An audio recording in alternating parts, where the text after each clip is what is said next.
Bonjour à tous, j'espère que vous allez bien.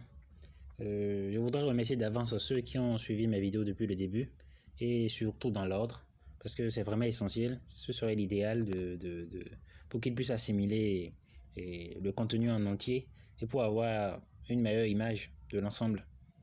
Et donc, je recommande à ceux qui n'ont pas tout suivi de reprendre depuis le début grâce aux indices à travers les titres T1 et T2 pour tome 1 et 2 et CH pour indiquer les chapitres.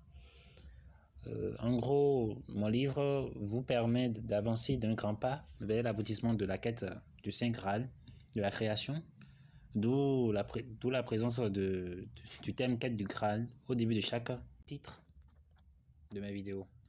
Chapitre 9. L'intellect humain et les désordres cosmiques. Le présent chapitre apporte d'autres facettes de la réalité de la chute des êtres humains, dont les effets ne sont en réalité à ne point en finir, une terrible pollution de toute la matière et ce qu'il serait mieux de dire, la beauté omniprésente a été corrompue, toutes les vertus dégradées, les valeurs perverties, pour donner naissance à de toute autre réalité chimérique et confuse que seule la lumière. Elle-même est capable de distinguer et reconnaître comme impure et fausse. Les êtres humains n'ont plus aucun discernement, tant dans leur tendance vaniteuse toute expérience leur apparaît hautement excitante et stimulante de sorte à ce qu'ils ne voient même plus l'intérêt de chercher ce qu'il y aurait de plus merveilleux et digne à vivre dans la création. Partons d'un extrait de la conférence « L'être humain dans la création » de l'œuvre « Dans la lumière de la vérité, message du Graal » de Abd Rushin. L'auteur dans son développement révèle que l'intellect est ce qu'il y a de plus élevé dans le terrestre. Il doit être le gouvernail à travers la vie terrestre, tandis que l'intuition est la force motrice qui provient du monde spirituel. Le terrain de l'intellect est donc le corps, mais le terrain de l'intuition est l'esprit. Comme tout ce qui est terrestre, l'intellect est lié à l'espace et au temps et, en conséquence, est seulement un produit du cerveau qui appartient au corps de matière dense. Bien qu'il soit de matière plus fine que le corps, l'intellect ne pourra jamais s'activer hors de l'espace et du temps, il est encore trop dense et trop lourd pour s'élever au-dessus de l'espace et du temps. Il est donc complètement lié à la Terre.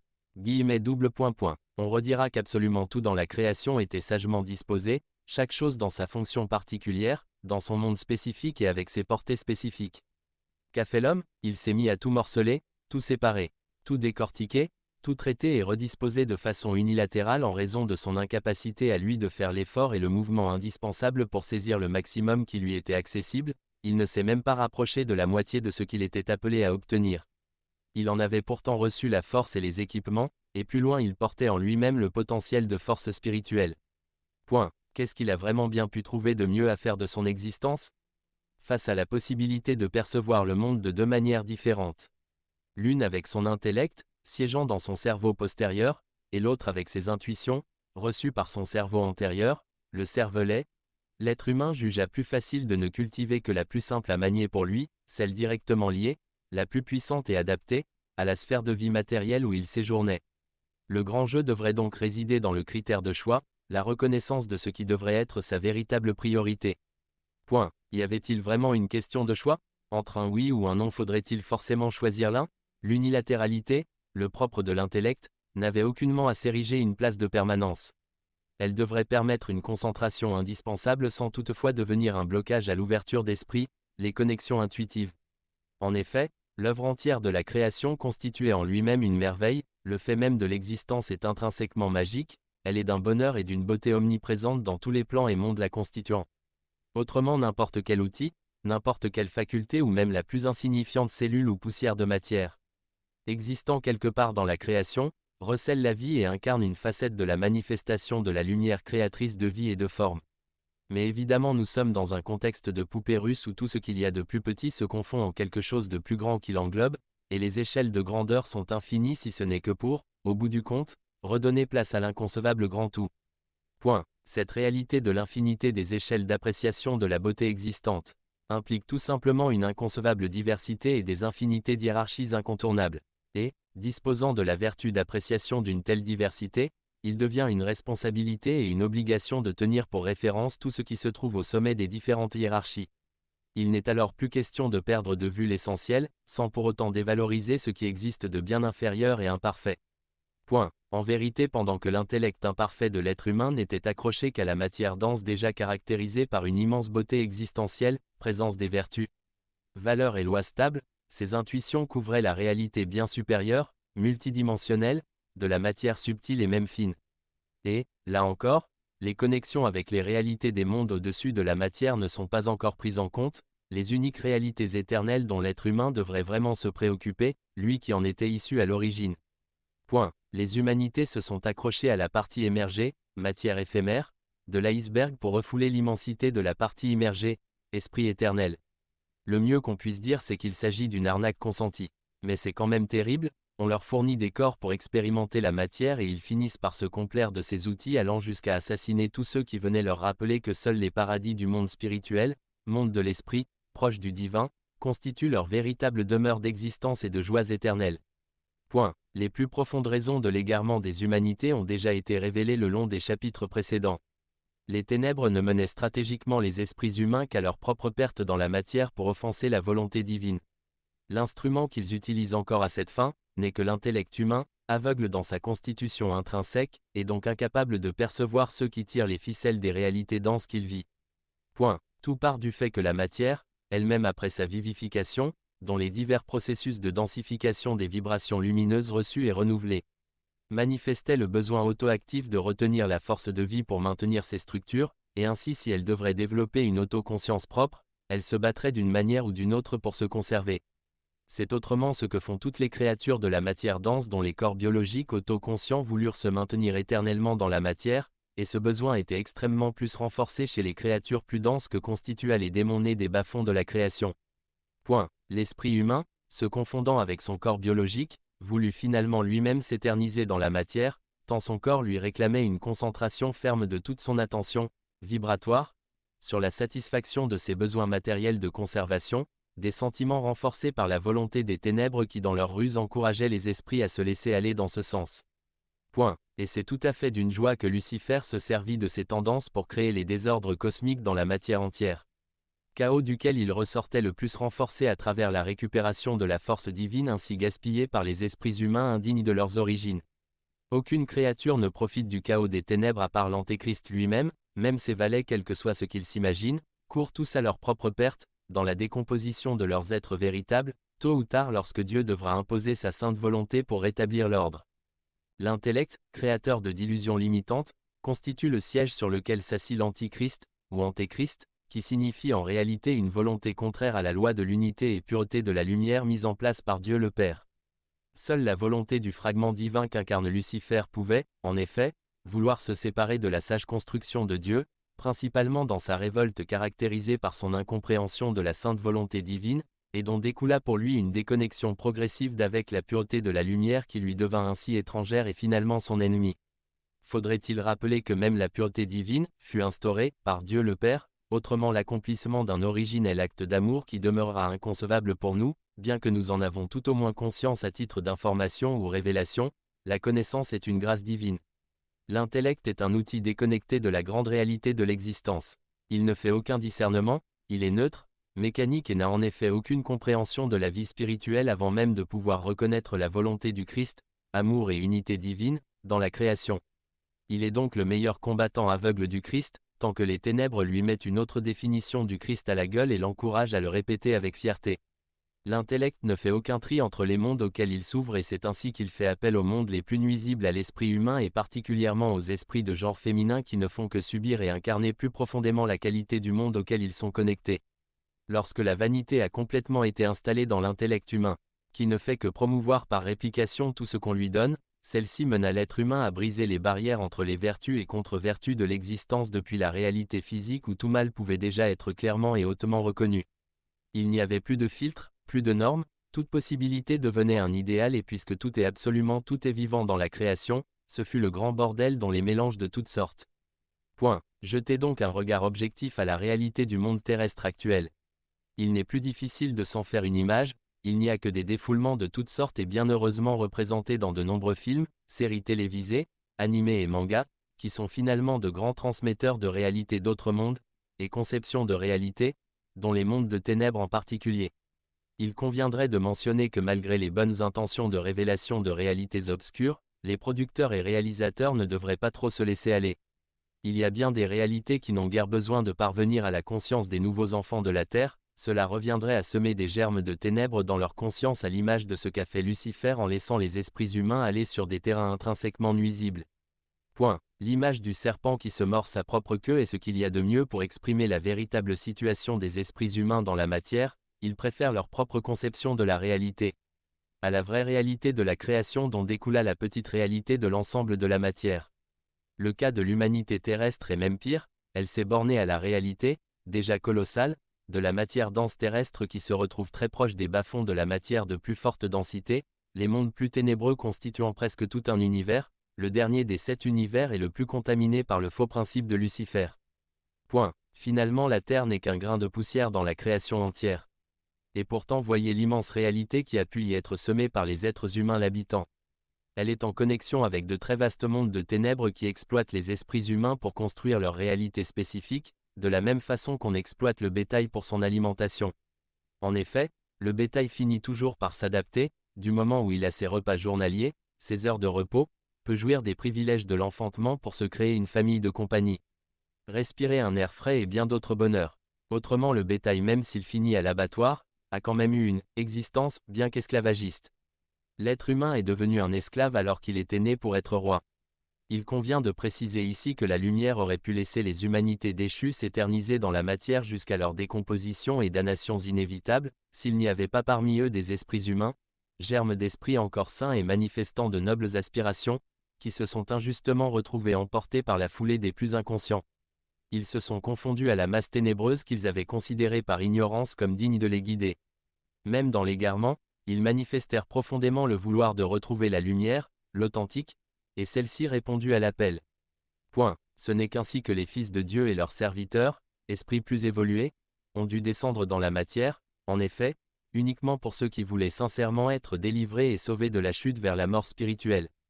Point. La matière de forte densité approchant de la phase de sa décomposition dans le cycle de la matière, les envoyés furent dépêchés au moment propice, à compter du siècle précédent, pour rétablir les lois divines à travers leur présence et œuvres mises à disposition des humanités, dont celle de la terre.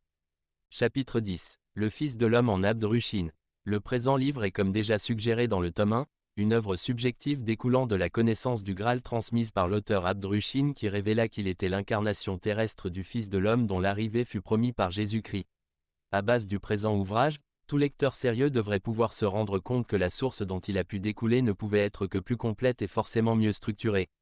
En effet, le message du Graal était presque en avance sur le niveau d'évolution nécessaire pour sa juste compréhension par l'humanité terrestre, et c'est certainement pour cela que la grande sagesse qui y était contenue n'a pu être valorisée à sa juste valeur. Comme il a su le dire, ce n'était qu'au fil des années et aussi par le biais de ses disciples et la multitude d'appelés, que son message serait beaucoup plus compris dans toute son ampleur. Point. Déjà comme tout autre serviteur de Dieu, il fut très vite rabaissé à ce qu'il n'était pas un simple humain, contredit par une bande d'ingrats, ignorants, prétentieux et fiers de leurs étroitesses qu'il considérait à tort comme un savoir supérieur. Il dut donc aussi affronter ceux qu'il était venu aider, et qui n'étaient entre autres que des serviteurs plus ou moins inconscients de Lucifer, pour finalement leur apporter la connaissance sur la création, l'accomplissement de la mission qui lui fut attribuée par l'inconcevable amour de Dieu le Père. L'auteur Abd-Rushin constitue pour joindre l'élan du présent livre, une incarnation vertueuse du Saint-Esprit et autrement de la flamme inessentielle de Dieu le Père, au même titre que l'a été Jésus-Christ qui incarnait spécifiquement l'amour divin. Le savoir déjà transmis le long des chapitres de ce livre, ne permet plus en effet de discourir sur la grande diversité de créatures lumineuses de la matière qui pourraient se manifester à la conscience des êtres humains de la terre comme de puissants dieux ou demi-dieux. Archanges, anges, ou divers, maîtres très avancés, seigneurs, et magiciens, de toutes sortes, dans un contexte où les terriens pouvaient même se prendre pour des créatures divines, les folies de l'ignorance. Point. C'est entre autres une telle réalité qui troubla consciemment et inconsciemment les intuitions des êtres humains de la terre dans leurs appréciations des messagers de Dieu qu'ont constitués Abd-Rushin et Jésus. Leurs particularités n'ont pas été reconnues assez tôt et beaucoup ont voulu voir se manifester en eux une toute-puissance matérielle qui serait le propre d'un digne fils de Dieu, le tout-puissant Créateur. Mais c'était ne pas tenir compte de leur mission véritable. Pour faire simple, aucune créature sur Terre n'aurait pu supporter les puissantes vibrations d'une complète incarnation d'un être issu du divin, même les archanges ne manifestent que des parts d'eux-mêmes dans la matière.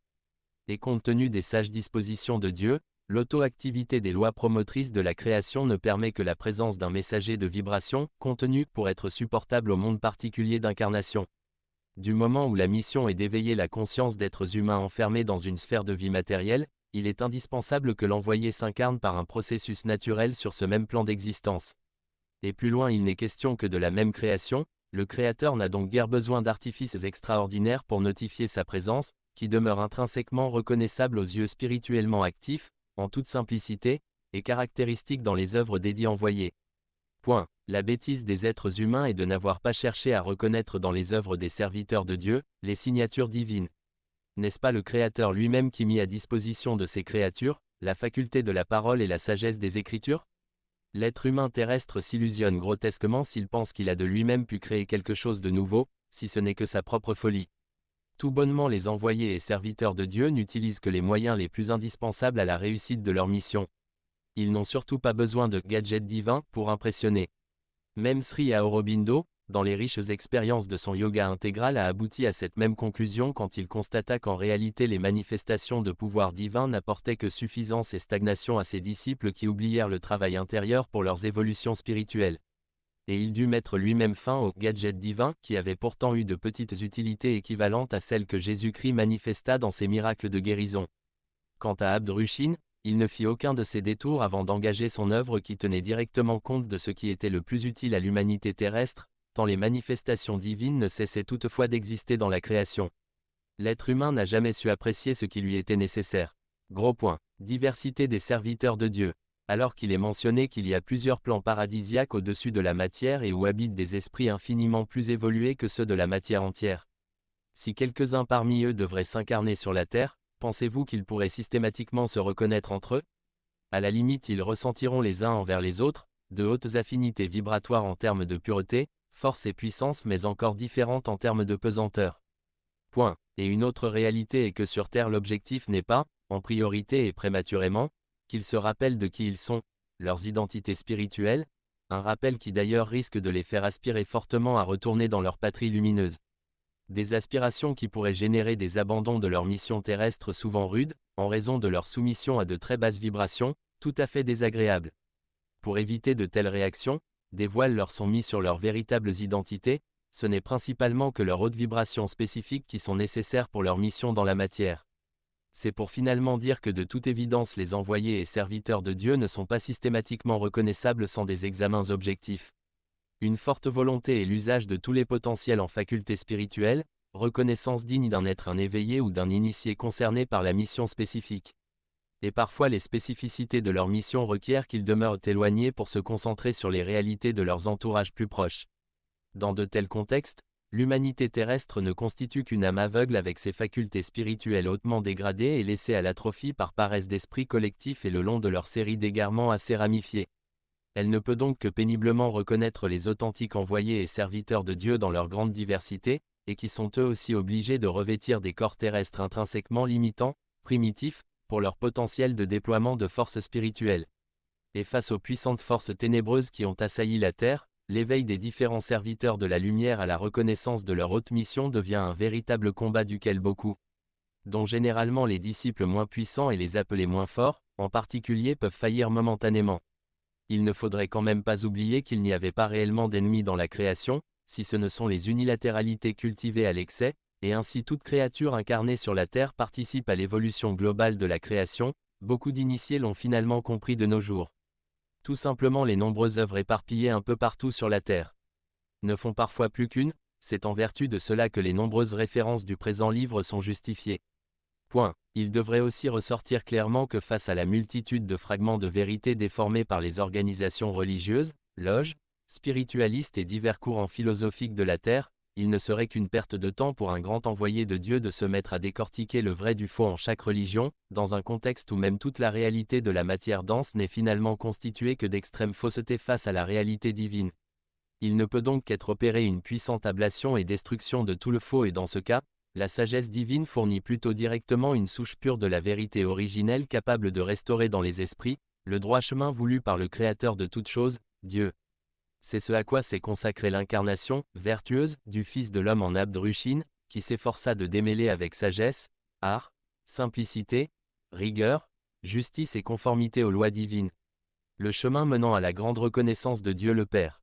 Point. Partant de la connaissance de base selon laquelle chacune des pensées, chaque parole et tous les actes, génèrent des mondes conformément à la magie de l'existence, il est surprenant de voir en image la puissante portée qu'a pu avoir le message du Graal de Abd Rushin, hautement sous-estimé par les êtres humains qui n'y ont vu, en majorité, que du feu.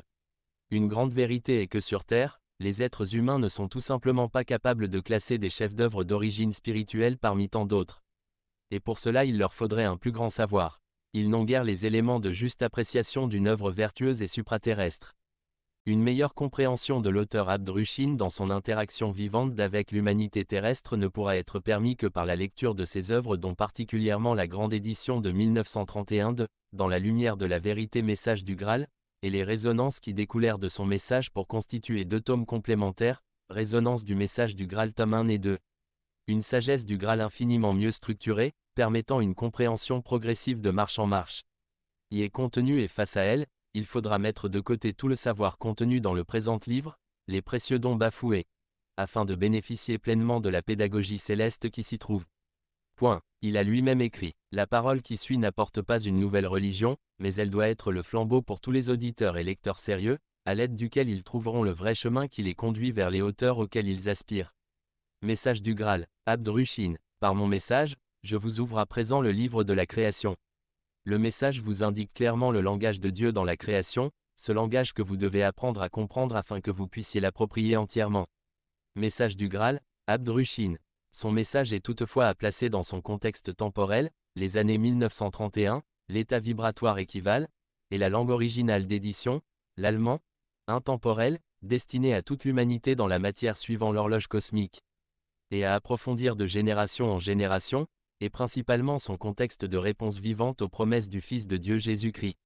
Point. Malgré les nombreuses œuvres complémentaires de ses disciples et appelées au service du Graal, celle-ci ne devrait pas pour autant occulter l'accès au chef-d'œuvre original issu du digne envoyé du Graal qu'il incarne.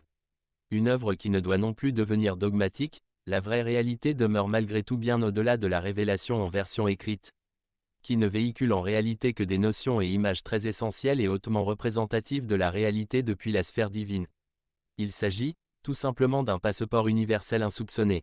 Point. Tout part aussi du fait que toute œuvre dans la création incarne une magie existentielle, tant que l'auteur spécifique n'est pas au service du détournement de la force de vie, la lumière de Dieu. À propos de l'auteur Eden Zeus, jeune béninois de 23 ans, diplômé en foresterie et gestion des ressources naturelles, Eden Zeus, nom de plume, est très vite parvenu au bout de sa profonde quête intérieure du Saint Graal.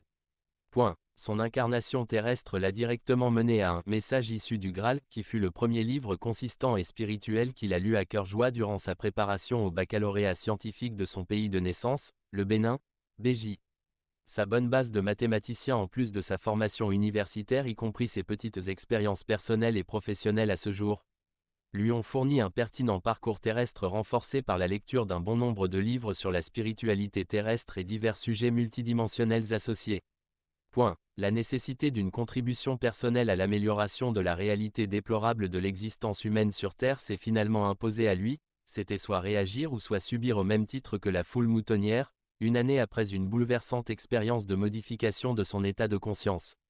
Point. Il pense que ce n'est pas la technologie sans pureté des âmes qui fera évoluer les êtres humains de la Terre qui ont perdu, depuis des millénaires, bien des valeurs existentielles de base liées à la sainte volonté incontournable de Dieu. Il ne servirait à rien de se précipiter à construire un avenir basé sur les fausses conceptions déjà ancrées dans le mental humain, celui-ci devra être purifié en priorité. Eden Zeus, BJ. Merci d'avoir suivi la vidéo et veuillez vous abonner à la chaîne si vous ne l'avez pas encore fait. Nous sommes donc à la fin de la lecture de mon œuvre intitulée Bafouement des précieux dons de Dieu et du Saint-Esprit, tome 1 et 2, coup de cœur à la féminité et le terrible gaspillage de la force divine.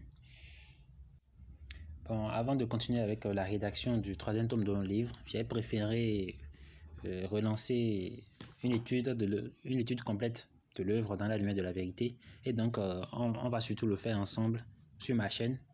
Et donc, je vais déjà commencer par publier ce certain nombre de vidéos, bon, plus ou moins une trentaine de vidéos, de lecture audio, toujours avec la voix synthétique, des différentes conférences de la première édition du Message du Graal, Et donc, c'est parti pour 99 autres conférences et que je vous invite à suivre aussi dans l'ordre, surtout dans l'ordre, parce que ces conférences sont assez sensibles. Et donc, merci et je vous dis à très bientôt.